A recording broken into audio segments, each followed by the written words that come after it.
Sir, நம்ம YouTube viewer ஒருத்தர் கேள்வி கேட்டிருக்காங்க. அதாவது அவங்க ரிலேட்டிவ்ல ஒருத்தருக்கு வந்து 40 வயதுக்கு மேல ஆகிறது. ஆனாலும் இன்னும் திருமணம் நடக்கல.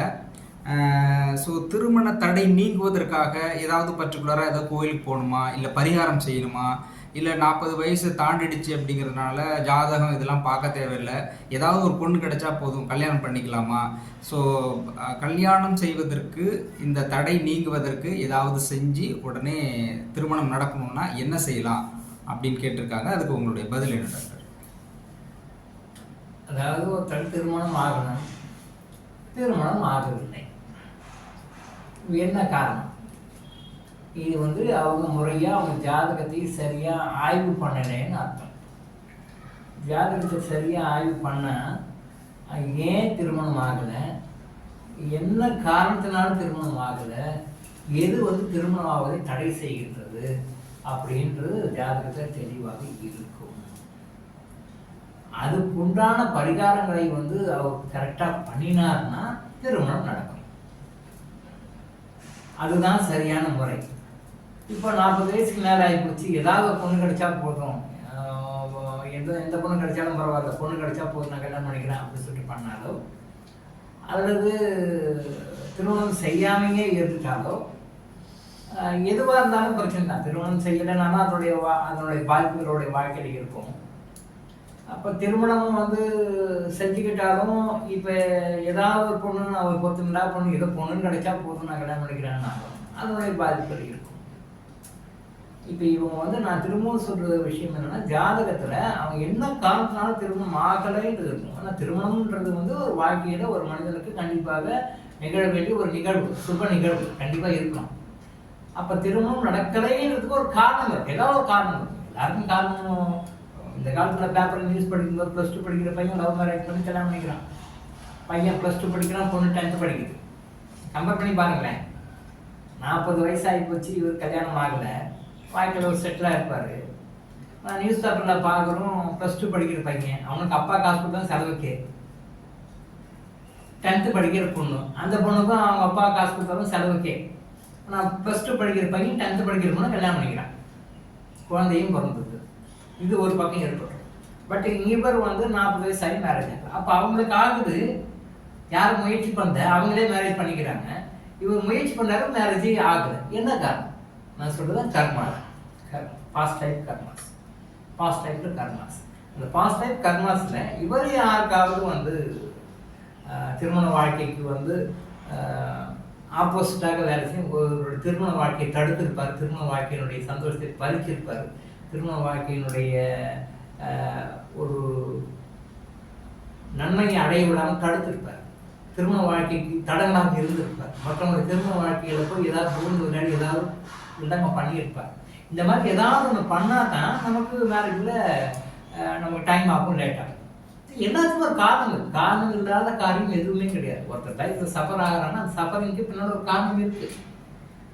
ஒருத்தர் லைஃப்பில் சந்தோஷப்படுறாங்கன்னா அதுக்கு பின்னாடி ஒரு காரணம் இருக்குது.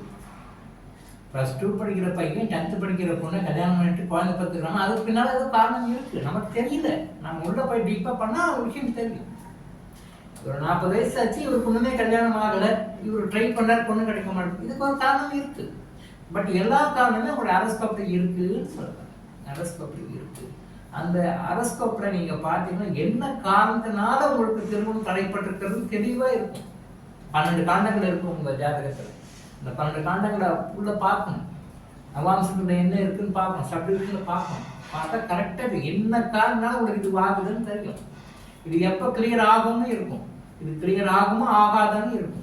நீங்கள் அதில் கிளியர் பண்ண முடியாது, தோஷம் இந்த ஜென்மத்தில் நீங்கள் அனுபவிச்சு தான் ஆகணும்னா நீங்கள் முயற்சி பண்ணுறது வேஸ்ட், கம்மி இருக்க வேண்டியதுதான், காலத்தை நகர்த்த வேண்டியதுதான், அடுத்த பிறகு போக வேண்டியதுதான்.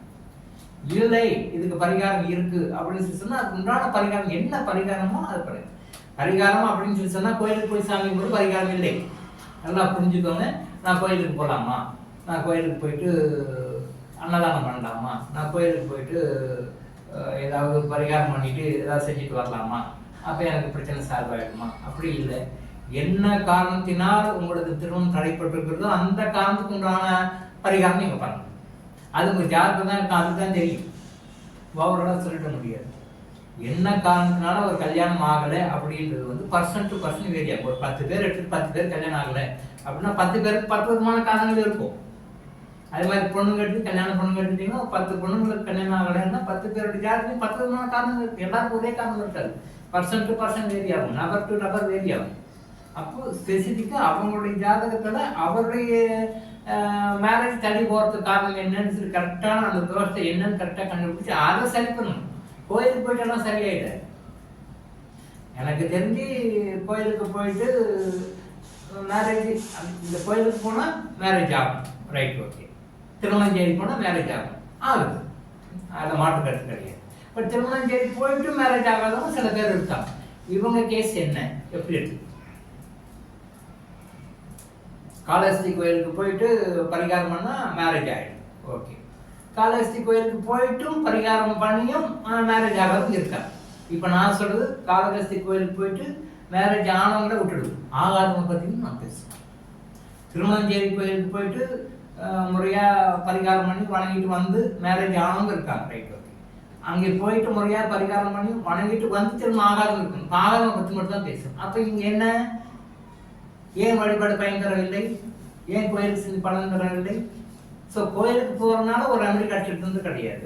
கோயிலுக்கு போயிட்டு ரெமடி கிடைச்சா சந்தோஷம், கோயிலுக்கு போயிட்டு ரெமடி கிடைக்கலன்னு போது வேற என்ன மேடம்னு சொல்லிப்பாங்க. ஸோ அப்போ அந்த ஜாதகத்தை தரவை அனலைஸ் பண்ணணும், என்ன காரணம் தெரியும், அந்த காரணத்தை சரி பண்ணிட்டீங்கன்னா கண்டிப்பாக மேரேஜ். ஸோ இதுவே ரொம்ப லேட்டு தான். பட் அதை உடனே குயிக்காக பார்த்துட்டு என்ன நல்ல விஷயம் தெரிஞ்சு ஜாதகத்துக்கிட்ட கொடுத்து நல்லா கரெக்டாக தெளிவாக பார்த்து உள்ள என்ன ப்ராப்ளம் சொல்லி பார்த்து கரெக்டாக அதுக்குண்டான பரிகாரம் பண்ணணும். நீங்கள் கோயிலுக்கு போகிறதுனாலையோ அன்னதானம் பண்ணுறதுனாலையோ வேற ஏதாவது பரிகாரங்கள் அவங்க சொல்கிறாங்க பண்ணதுனாலையோ நீங்கள் நிறைய பண்ணியிருப்பீங்க, இது வரைக்கும் நிறைய செஞ்சுருப்பீங்க. ஏன் பணம் தரலைன்னு தான் பார்க்கணும். செஞ்சுருக்கீங்க, பணம் தரல, அப்போ எங்கேயோ மிஸ் பண்ணுறோன்னு அர்த்தம். அப்போ எங்கே மிஸ் பண்ணுமோ அந்த விஷயத்தை கரெக்டாக கண்டுபிடிச்சி நீங்கள் உரிய பரிகாரம் பண்ணிங்கன்னா கண்டிப்பாக திருமணம் நடக்கும். அதைத்தான் நம்ம செய்யணும். ஸோ இப்போ அந்த முறையாக ஜாதகத்தை அனலைஸ் பண்ணுற விஷயத்தை தான் பார்ப்போம். ஜாதகத்தை அனலைஸ் பண்ணி கரெக்டாக ஜாதகம் வந்து ஏன் சொல்கிறோம்னா, ஜாதகம் தான் நம்மளுடைய டோட்டல் லைஃப் ஹிஸ்ட்ரி அதுக்குள்ளே இருக்குது.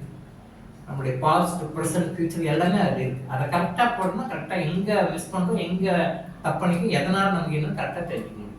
அதை தெரிஞ்சுக்கிட்டு அதில் இருந்து நம்ம பாடங்களை கற்றுக்கொண்டு அதுக்கு என்ன ரெமடி கற்றுக்கணும், கண்டிப்பாக திருமணம் நடக்கும். பட் கோயிலுக்கு போகிறது மற்ற பரிகாரம் செய்கிறது ஜாதகம் முதல்ல அனலைஸ் பண்ணி தெரிஞ்சுப்பாங்க. அதை பண்ணிங்கன்னா கரெக்டாக உங்களுக்கு தெரிஞ்சிருக்கும். அது உங்கள் சொல்யூஷன் இருக்குது. அந்த சொல்யூஷன் தான் பர்மனன்ட் சொல்யூஷன். அதை ட்ரை பண்ணி பாருங்கள். டாக்டர் எலும்போ ஆயுசாஸ்திரர்களோட விழிப்புணர்வு இது. தொடர்ந்து இது மாதிரி பல அவேர்னஸ் வீடியோக்களை பார்க்க நம்ம சேனலை சப்ஸ்கிரைப் பண்ணிட்டு பெல் பட்டனை ப்ரெஸ் பண்ணுங்க.